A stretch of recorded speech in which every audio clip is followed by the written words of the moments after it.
Stay tuned to Kashmir Examiner Live Wire, bringing you the latest updates. मौजूदा हालात से परेशान हैं। लोग चाहते हैं कि इस परेशानी का कोई इलाज हो, चाहे जैसे मैंने अपनी तकरीर में कहा, नौजवानों के खिलाफ जो एफआईआर लगे हैं, जो पर्चे दाखिल हुए हैं, जो थानों में इनको बुलाया जाता है, कई सारे ऐसे घर हैं जहां से नौजवानों को उठा के जम्मू कश्मीर के बाहर जेलों में रखा गया है। इन सब चीजों को लेके लोग चाहते हैं कि इनका इलाज हो। जो रोजमर्रा के इनके मसले हैं, चाहे बिजली को लेके, पानी को लेके, बच्चों के प्लेग्राउंड को लेके, यहाँ सड़क की बात को, इन सब चीजों का भी लोगों को एक हल चाहिए और इसलिए वो यहाँ न सिर्फ जलसों में हिस्सा ले रहे हैं, लेकिन इंशाल्लाह 25 तारीख को जब वोट डालना होगा तो वोट भी अपना इस्तेमाल करके अपनी आवाज बुलंद करेंगे।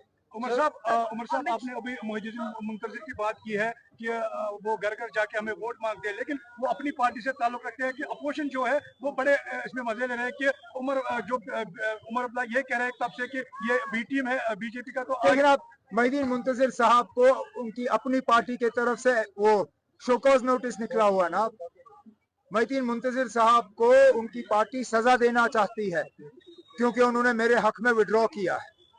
तो अपनी पार्टी और मोहिउद्दीन मुंतजिर में शायद अभी कुछ इख्तलाफात हैं।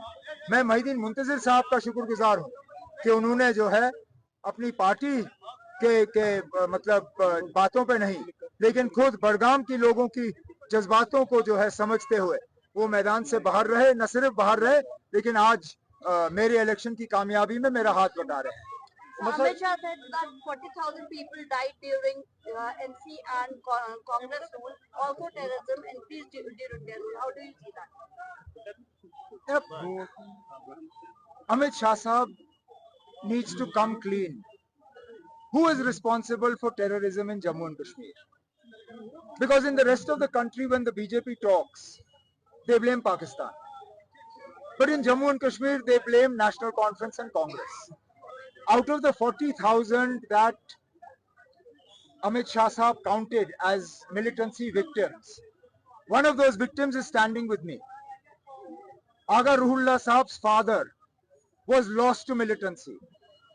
He is one of the many families who were part of the mainstream politics of Jammu and Kashmir, associated with National Conference and Congress, who were targeted because they did not want to surrender our political belief that whatever will come to Jammu and Kashmir will come through the constitution.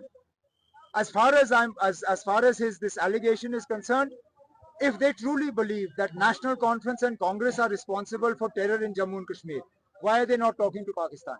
So हम ठीक है ना, अगर हम militancy के लिए कसूरवार हैं, आप कल जाके पाकिस्तान की हुकूमत से बात करिए, क्योंकि उनका मिलिटेंसी से कोई लेना देना नहीं।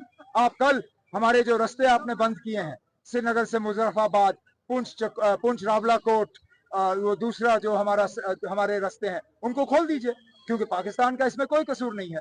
नेशनल कॉन्फ्रेंस और कांग्रेस कसूरवार है ना, आप पाकिस्तान को क्यों दोषी ठहरा रहे हो? लेकिन बाकी मुल्क में आप कहते हो कि पाकिस्तान मिलिटेंसी के लिए कसूरवार है, जम्मू कश्मीर में आके आप हमें कसूरवार ठहराते हो। पहले तो आप ये तय करिए कि कसूर किसका है, फिर हम बात करेंगे।